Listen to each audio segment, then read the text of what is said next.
I'm Paul Brendan Lyle, and this is Make and Do in my shop. And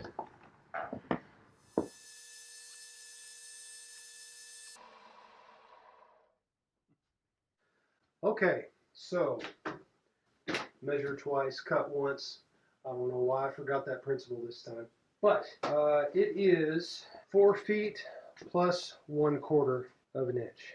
Double circle it, and I'm going to get started with the disassembly that I had previously worked and begin removing the current trim. And the first thing that needs to be done is to get rid of the dowel rods that conceal the screws, pull out the screws to enable my resawing. There we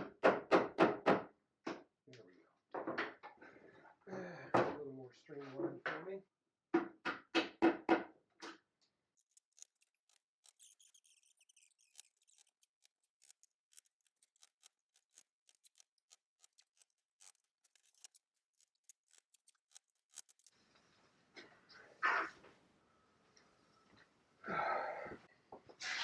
Now that they are all out, I'm going to use the same drill to remove them that I used to put them in.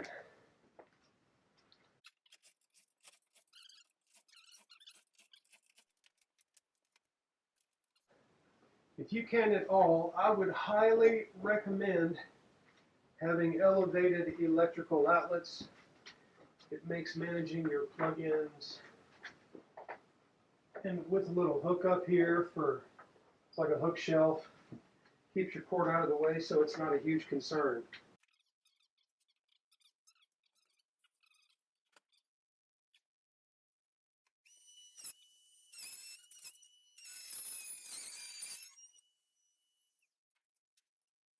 Almost like a charm. I'm going to run it a second time because I felt a little warble here where it gave, but it's taken off just enough material. It left barely a hint of it on some parts that could easily be sanded off. So second run, and I think I'll be good to go.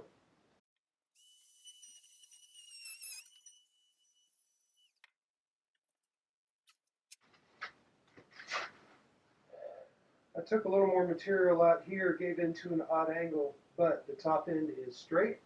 So when I put the trim piece on, it will not show here. It will show underneath. If it's really a problem, which I don't think it will be, I can fill it. But it's nice and flush here, flush the rest of the way. I'm good with that. Next is to get rid of that little piece right there. I've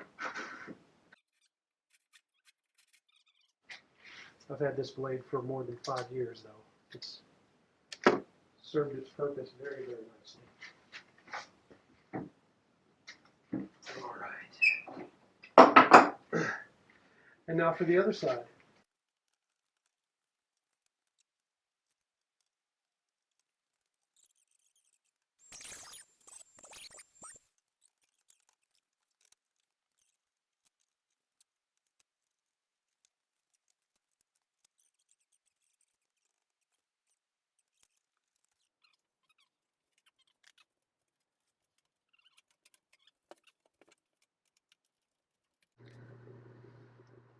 So here we have the trim pieces with the laminated lined piece, Venetian blinds. These are all walnut.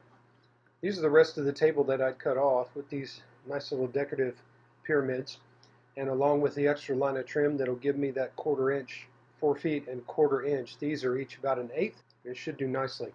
But I've pulled out every clamp that I've got to make sure the lamination takes and that there are no gaps and whatnot. There are gaps in the bottom here, but I was clamping in such a way to make sure that at least on the top side of things it'll work out beautifully.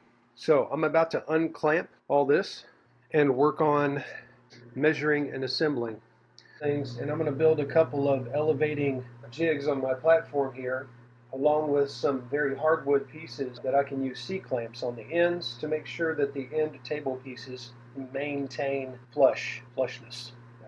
The trick is I've got to clamp things to measure, because if I don't, that could skew my measurement, and if it's off by 1/8 of an inch, that would be huge. So here goes.